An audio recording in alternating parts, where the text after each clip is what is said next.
A taxa de suicídio dos jovens em São Paulo aumentou 42% entre 2002 e 2012, de acordo com o mapa da violência aos jovens do Brasil.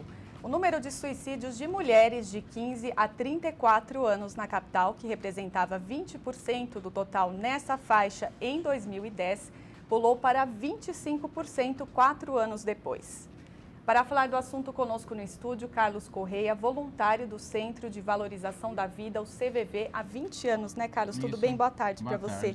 Por que esse aumento, principalmente entre mulheres jovens? Olha, nós constatamos que realmente esses números estão crescentes, porém é um problema que afeta toda a sociedade. O que a gente percebeu entre os jovens, tanto do sexo masculino como feminino, é que a pressão social está sendo muito grande. E essa pressão ela se manifesta tanto profissionalmente como familiarmente. Às vezes as pessoas elas têm dificuldades de ser ela mesma. E se por um lado se incentiva você, por exemplo, sair do armário, abrir abertamente um relacionamento, ao mesmo tempo o preconceito persiste nas famílias e as pessoas têm dificuldades de assumir isso dentro dos seus pares, da sua família.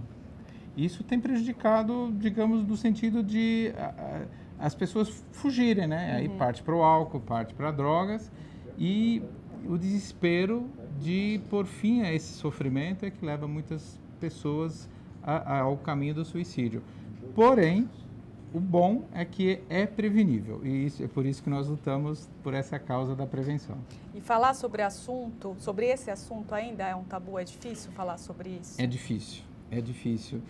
Se a gente imaginar que há uns tempos atrás era difícil falar sobre AIDS, sobre doenças sexualmente transmissíveis, sobre câncer de próstata, hoje a gente sabe que ao falarmos sobre isso, esse diálogo, esse esclarecimento melhorou a prevenção. As pessoas estão mais alertas porque o suicídio ele afeta, está mais presente na sociedade do que talvez se imagine. É que as taxas, se você imaginar que a cada 45 minutos uma pessoa se mata no Brasil e que esse número é subnotificado, porque muitas vezes as famílias têm vergonha de assumir isso publicamente, ou então quando vai para um pronto-socorro, se a causa-morte não for na hora detectada como suicídio, depois ela vai ser contabilizada como se fosse uma doença pulmonar, uma ocorrência, uma pneumonia. Então, os números estão subnotificados, são altíssimos.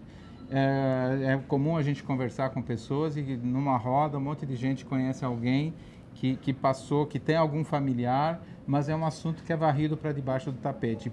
Pode ser prevenido e isso é muito importante. Um suicídio a cada 45 minutos aqui no Brasil. Notificados, porque tem um dado aqui da Organização Mundial de Saúde, a cada 40 segundos uma pessoa tira a própria vida no mundo. Mundialmente. É que as taxas brasileiras, em números absolutos, elas são muito altas. Números relativos, como nós temos uma população muito alta, ele fica diluído, mas em números absolutos, dado o tamanho da nossa população, ele é muito alto.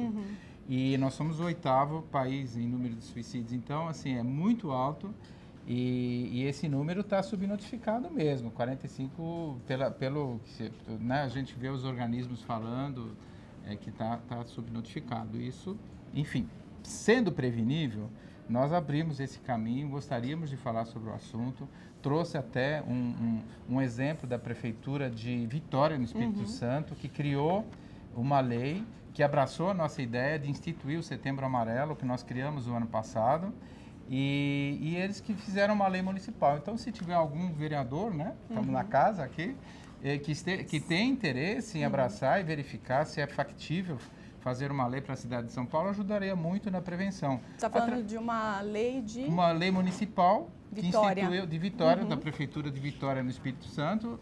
Eles perceberam que o problema deles é muito alto, né? E eles correram atrás, abraçaram a ideia que o CVV propôs, onde no mês de setembro a gente abre mais o espaço para falar sobre o assunto, através da provocação de uma iluminação pública, faixas, debates, palestras nas escolas, falando sobre o assunto, porque para quebrar o tabu. e esse tabu só vai ser quebrado se a gente falar cada vez mais sobre ele. Então, está aqui o convite, se tiver algum vereador que tem interesse em conhecer essa lei para instituir. Você está falando de uma iniciativa que acontece lá em Vitória. Isso. O poder público, no geral, como é que ele lida com esse problema? Aqui em São Paulo existe alguma iniciativa nesse sentido? Então, existe mais ou menos, né? Porque na lei até existe uma lei que põe aí os serviços de saúde à disposição. Só que na hora que você, inclusive, vai notificar, você não notifica nem como suicídio, uma morte autoimposta. Então, um nome que se evita falar. Como antigamente não se falava a palavra câncer, se falava aquela doença, assim se faz também com o suicídio. E nós temos os centros de atenção psicossocial que poderiam tratar do assunto também mais abertamente. Veja, uma população de alto risco são as pessoas que cometem suicídio, mais vulneráveis, tentam cometer, e na primeira semana, ao passar por um pronto-socorro, se não houver uma equipe multidisciplinar que lhe dê apoio e acolhimento, e não a olhe como uma intrusa que quis morrer, tirando o lugar de alguém que queria viver, mas que a acolha, e durante aquela primeira semana após, a tentativa que ela pode fazer uma nova tentativa é muito alta, o risco é muito alto. Então, precisa desse acompanhamento de uma equipe multidisciplinar. Eu não conheço a fundo todas as instituições de apoio, mas eu percebo que em alguns lugares, porque a gente percebe, porque alguns CAPs nos procuraram durante o Setembro Amarelo do ano passado e promoveram dentro dos seus próprios locais um diálogo aberto sobre esse assunto, fizeram manifestações. Mas isso não é uma política, é tabu se falar, porque há aquela sensação de que se falar sobre suicídio pode se incentivar mais.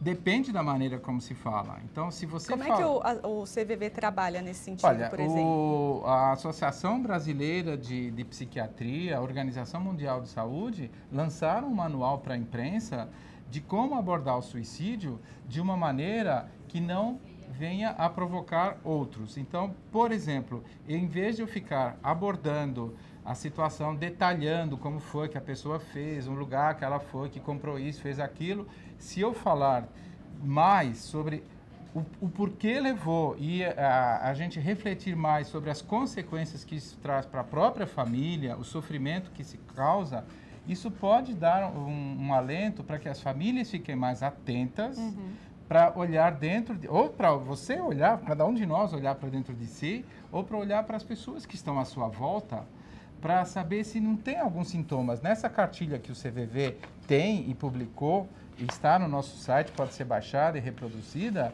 aqui dá algumas dicas para as pessoas, como, por exemplo, tem algo que eu possa fazer para ajudar, ou sinais que podem ser detectados numa pessoa que está pensando em suicídio. Isso, as pessoas dentro da própria família estão mais atentas.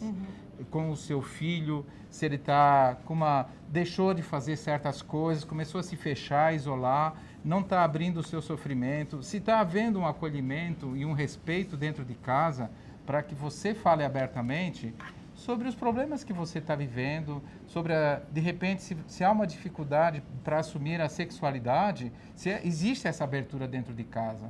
Porque muitos relatos que a gente recebe, às vezes, no atendimento que a gente faz por chat e e-mail, isso fica mais explícito, o jovem tem uma grande dificuldade em falar isso dentro de casa e acaba tendo vergonha e medo de sofrer bullying na escola. E com as redes sociais, as coisas se espalham muito rapidamente. Muito rápido.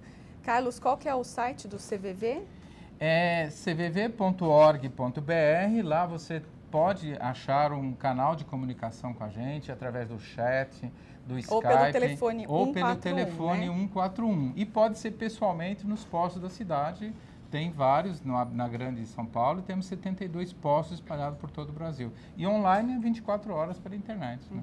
Obrigada, Carlos, pela sua participação aqui no Jornal. Boa tarde. Boa tarde.